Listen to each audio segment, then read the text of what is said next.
Hey, thanks for taking the time to watch this video. Again, my name's RJ Gibson, and I appreciate you responding to the email. And I wanted to share just a few things with you relative to your website and relative to your competition, specifically in the Dayton fencing market. So first things first, as you may know, but I'll go through this real quickly.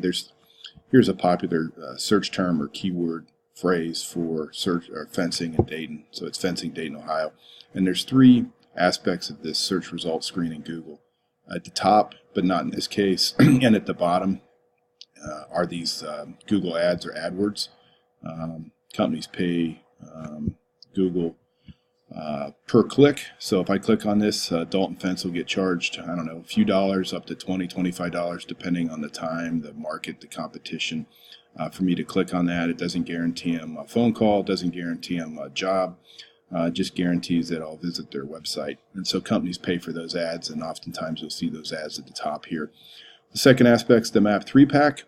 There will always be three companies in here, and these three websites have kind of met Google's criteria, what they're looking for to present to a searcher looking for fencing Dayton, Ohio. This map pack here is also based on proximity to the searcher. So you have a better chance of being in this map pack if you're close to where the searcher is, because Google knows through GPS the location of the searcher. And then the third aspect of this search result page are the 10 listings here. There will always be 10 websites listed here, not including the ads.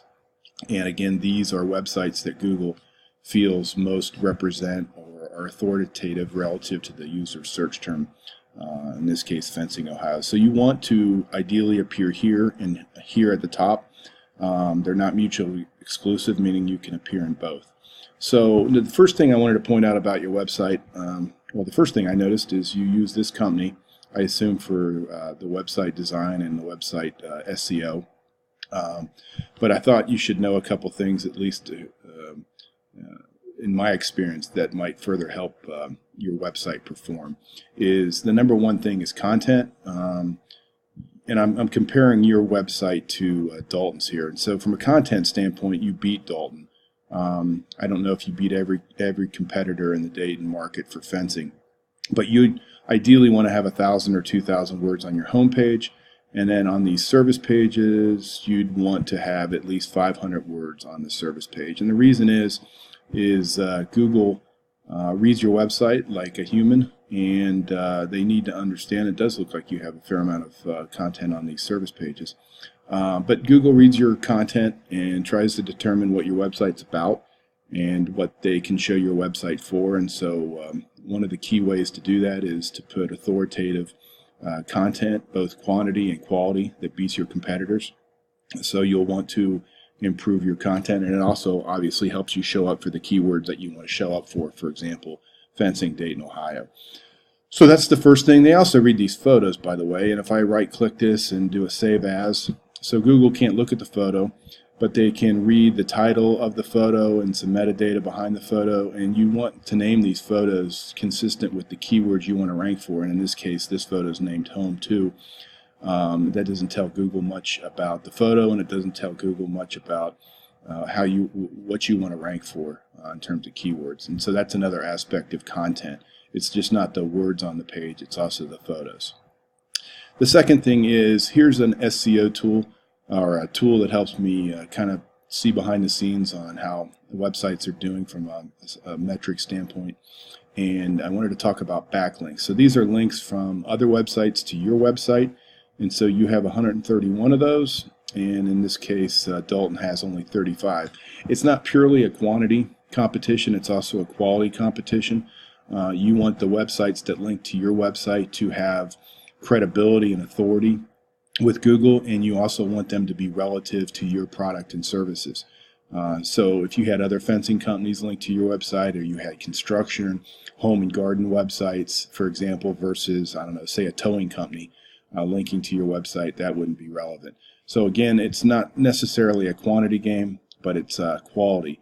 How many quality links you can get from other websites to your website, and there's ways to do that and ways to improve that quality.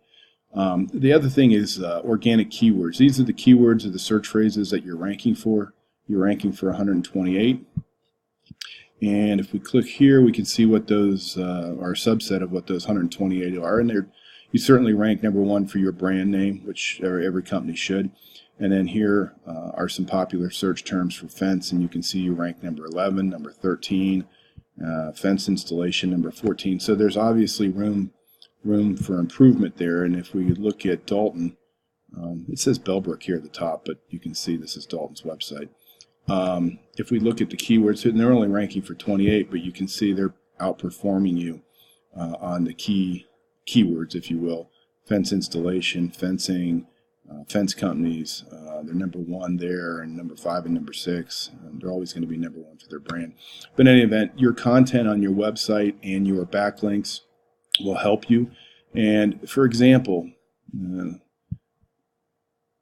you get a backlink, when you get a link from another website, that link is in the form of text or anchor text, meaning somewhere out on the internet there's websites that say contact us today, and if you click on that, it'll take them to your website. And so you have four backlinks that have contact us today, and when you click on that, it takes them to your website. What I don't see in here is ideally you'd want backlinks with the anchor text of fencing Dayton, Ohio, fence companies Dayton, Ohio. So that would reinforce in Google's mind that you're a company known for those keywords if your backlink anchor text has those exact keywords. And so that's how you can improve your backlink and your ranking for those keywords.